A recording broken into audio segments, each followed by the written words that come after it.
The night was a ruthless creature of winter when Mariah first heard the sound clearly. Not the wind, not the rustle of trees, but a resonance that seemed to rise from within the earth itself. She was 13, a girl with skin stretched taut over sharp bones, hidden behind sacks of seed oil in Master Hiram Caldwell's storehouse. Outside, a snowstorm raged. She was mid-flight from the place she was forced to call home. In the slice of moonlight through the door crack, she watched Overseer Jacob circle the cage. It was built for purpose, stout ribs of mountain timber driven into the frozen ground, not for a small animal, but for a 12-year-old boy whose only crime was eating a handful of beans from a broken bushel before they were discarded. Mariah clenched her teeth. Elijah had made no sound for hours. No weeping, no pleading. He simply sat, his large eyes staring into the outer dark as if seeing something no one else could. Jacob lit a lantern near the cage. "Hey now, King of the Dark. Why so quiet? Where's your song?" He thrust a long pole between the bars, jabbing it into Elijah's ribs. The boy's body shuddered, but his lips remained sealed. His eyes, once bright and lively, were now two black, still pools. It was this silence that frightened them all. Mariah remembered Master Caldwell saying that morning, striding down the garden path in his deep blue coat, "There's something wrong with that boy. He sees but does not tell. This silence will spread like a fever." And now Elijah was caged for his silence, and Mariah was forced to flee into the blizzard, for she had realized why she alone could hear the humming. And she would not be allowed to live with that secret. Mariah's mother, Eleanor, bore her in the fall of 1829, in the slave quarters of Vale Hall Plantation, nestled in the folds of Virginia's Blue Ridge. The date was not recorded. Eleanor said she was born the night all the leaves turned yellow at once. The midwife, old Louisa, took the infant and said, "Her eyes are too deep. They are like water with no bottom. She will see much, and hide much." Mariah's childhood was woven between silences. Her mother worked the cotton rows, and Mariah flitted behind her like a small rag doll, never joining the cacophony of other crying, shrieking children. She kept apart, arranging stones on the ground or staring at tree roots as if asking them a secret. When she was 4, she suffered her first familial amputation. Her father, Isaac, a skilled carpenter, was sold by Master Caldwell to a brother in Atlanta. Eleanor made no sound that night. She only clutched her small daughter to her chest and whispered into her ear, "Remember, child. Our hurt is our own. Never show it. Bury it deep, like a seed. Maybe one day, something else will grow." Mariah's formal labor began at age 7. Her domain was the house, scrubbing floors, polishing silver, tending to Mrs. Caldwell's personal needs. Mrs. Caldwell, Clara, was a thin, bony woman whose eyes were perpetually narrowed against a headache. She approved of Mariah's quiet. "You don't make a clamor," she would say, rubbing camphor oil on her temple. "A girl like you should be weighed in gold." But Mariah's true trial was outside. Overseer Jacob, said to be from Pennsylvania and to carry a hatred for mountain people, watched her with suspicion. He distrusted her ill gaze. One day, as she carried water from the well, he blocked her path. He lifted her chin with a calloused finger. "Tell me, girl. What do you see in those trees? I've watched you. You stare at that slab of rock for hours." Mariah lowered her eyes. "Nothing, sir." "You lie." His hand connected with her cheek. A sharp, dry crack that echoed in the clear air like a rifle shot. "There is nothing here. Everything is owned. This land, this water, this air. And you? You are owned. Your gaze is owned." It was then Mariah learned to weaponize her silence. She did not answer. She let no expression touch her face. She became like a clean pane of glass, transparent yet unmarked. Inside, she spoke to herself. She recalled her mother's voice, the calls of mountain birds, and the strange hum that sometimes echoed in her ears at night, like a distant drum. Elijah, her younger brother, was her only true companionship. When he turned 5, a peculiar talent emerged. He could mimic any sound he heard, a bird's whistle, a river's gurgle, a woman's sob. He did not use his lips, but produced a soft vibration from the back of his throat that was eerily perfect. He could call birds, lull dogs to sleep. In the quarters, he was a source of wonder. People said, Elijah is the mountain's voice. But Mariah knew Elijah's sounds were more. Once, while gathering kindling in the woods, he suddenly stopped and pressed his ear to the ground. His eyes widened. "They are coming," he said. "Who?" Mariah asked. "The ones under the earth. They are singing." And then he hummed the very resonance Mariah had only heard in her dreams. A mysterious, sorrow-laden melody that seemed to vibrate below the heartbeat. Mariah's skin prickled. "What is that, Elijah? Where does it come from?" "I don't know," the boy said, shaking his head. "It just comes. Like rain." From that day, Mariah felt a silent tether form between her and her brother. They both could hear what was silent to others. Mariah's gift was more visible. She could see things. She did not know how to name it. When she passed a person, she saw a certain color, a gray haze for fear, sharp red flares for anger, a deep, pulsing blue for grief. She could feel objects buried in the earth. Once, working the garden, she felt a spot of strange cold. She dug with her hands and found an old, rusted hammer, its handle carved with a strange symbol, a triangle with an inner circle. She hid it. This knowledge, this sensitivity, was a danger. As years passed, conditions at Vale Hall worsened. Master Hiram Caldwell faced debts. The mountainous land was poor for cotton, and he sold more and more people south, like rattled sheep. One by one, Mariah's uncles, aunts, and cousins disappeared. Each separation was a wound that seeped internally. Mariah's mother, Eleanor, sickened. She developed a cough that rattled against the quarter walls at night. Mariah brewed her wild mint tea, laid hot stones on her chest, but nothing helped. One morning, Eleanor could not rise. She took Mariah's hand. "My beautiful, quiet girl," she said between coughs. "Your eyes see it all. Remember, these mountains are ours. We are of them. They hear our voices.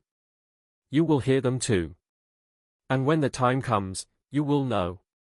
And then she fell silent, her eyes open, fixed on Mariah's face as if trying to descend into her depths one last time.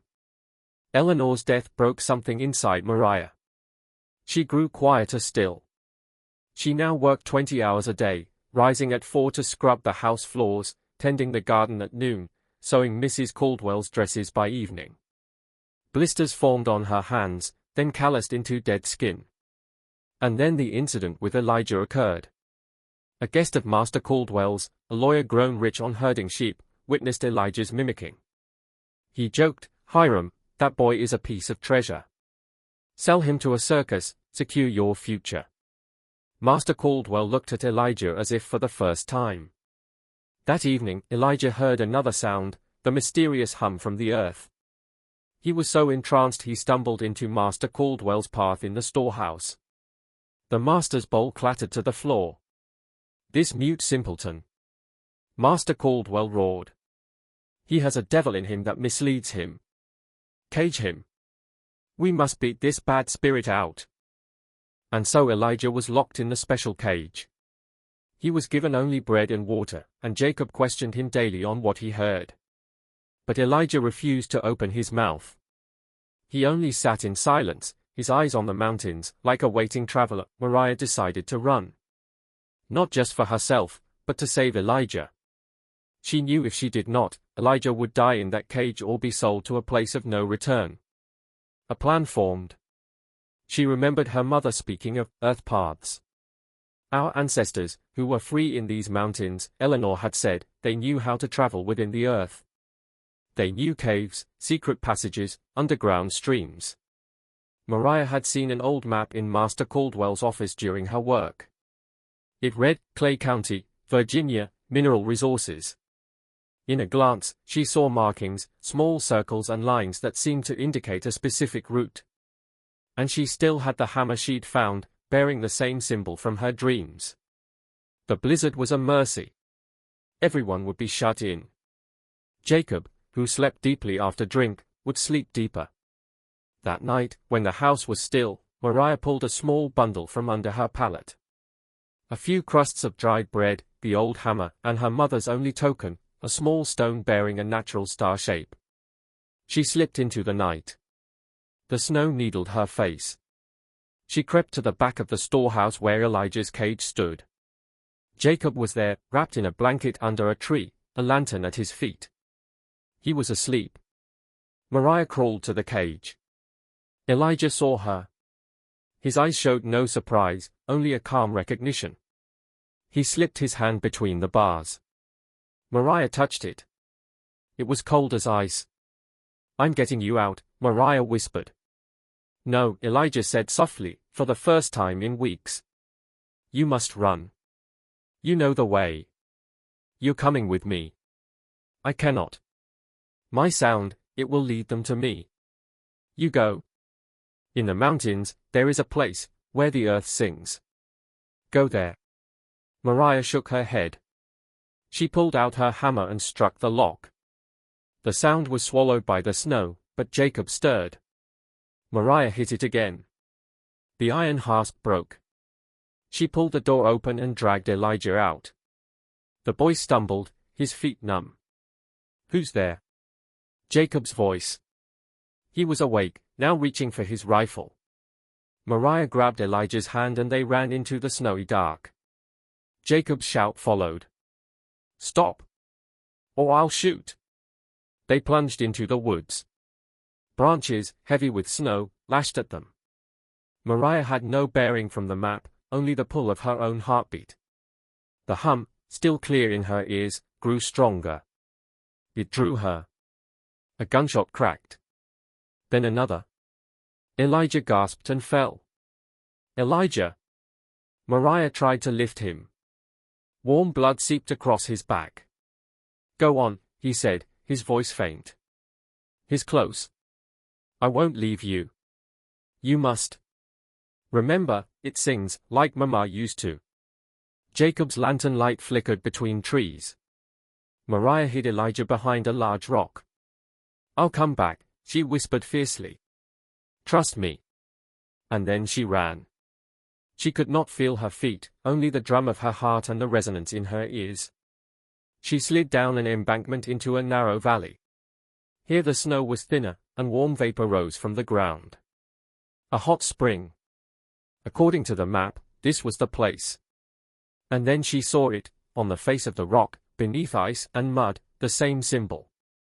The triangle within a circle. She struck the spot with her hammer. The rock sounded hollow. She pushed, throwing her weight against it. A section of stone, seemingly solid, shifted. A crevice appeared, narrow enough for only a person to squeeze through. From the crevice wafted warm air and the same hum, now a powerful vibration. Mariah looked back. Jacob's lantern gleamed from the ridge above. She had no choice. She held her breath and slipped inside. Inside was complete darkness, but the hum was now so potent she felt it physically, like pressure in the air. She felt her way along a wall. The path sloped downward. The air grew warm and damp, and the sound of falling water echoed ahead. Soon, a faint glow appeared. She moved forward and was stunned by a sight beyond imagining. It was a vast cavern, its ceiling hung with luminous minerals that glowed with their own soft light. A clear, thermal pool lay in the floor, fed by a bubbling spring. And on the walls, pictographs. Ancient drawings of humans and animals. Shapes Mariah had never seen. Great stags with vast antlers, birds with wings like mountains, and people, tall, standing in proud postures. And in the center, on a natural stone dais, rested a drum. It was no ordinary drum. It was made from a great tree trunk, animal skins stretched across both ends. A drumstick lay beside it. Mariah touched the drum. And then, without thought, she picked up the stick and struck it. A resonance bloomed, bouncing off the walls and returning, and then a wondrous thing happened. The drum began to play itself. As if a hidden musician within had been awakened. And the hum, the melody of her entire life, now swelled in its full majesty. It was not just a melody. It was a story. The story of the mountain's birth, of the people who were free here, of their laughter and tears, and then of their sorrow when they were chained. Mariah felt tears streaming down her face. This was the sound Elijah had heard. This was the sound her mother had tried to tell her. This was the voice of her ancestors, buried in this mountain soil, now revealed to her. She understood she was not alone. This cavern was a treasury, not of gold, but of memory. Thousands of voices rose from it, flowing into her blood. Mariah was never found. When Jacob discovered the crevice, he dared not enter. He said he saw a wolf go inside. Master Caldwell had it sealed with rock and earth. Elijah, weakened by his wounds, died in the cage a few days later. It is said that before he died, he sang the hum one last time, so beautiful it stirred a pain in Mrs. Caldwell's heart, and she begged her husband to bury the boy properly. He was buried on a ridge, under an old oak tree. Years later, when slavery had ended and new life stirred in the mountains, an old woman with deep, mysterious eyes was sometimes seen in the Clay County markets. She sold herbs, and people said she could cure an ailment just by laying her hands on a person. She spoke little, but when she did, her voice held a strange resonance, as if speaking from a deep cavern. She never gave her name. Some said she was Mariah, who had escaped that night and found freedom through the underground paths. She lived in a ruin, a place where she could see the whole valley. One night, after a great storm, the old woman disappeared. People searched her shack and found only one thing, the old, rusted hammer, its handle carved with a triangle within a circle. And on the hard dirt floor, a map had been scraped, showing secret paths through the mountains. Today, if you go to that particular fold of the Blue Ridge, and listen in perfect silence at night, you might hear the hum. It is not the wind, nor the river. It is the sound that rises from within the earth, a melody holding grief and hope, cruelty and endurance, and the memory of all those whose stories were never written. This is Appalachia's forgotten secret, that every mountain, every valley, every old rock holds the voices of those who were once chained. And those voices will never be silent. They are only silent to those who have forgotten how to listen.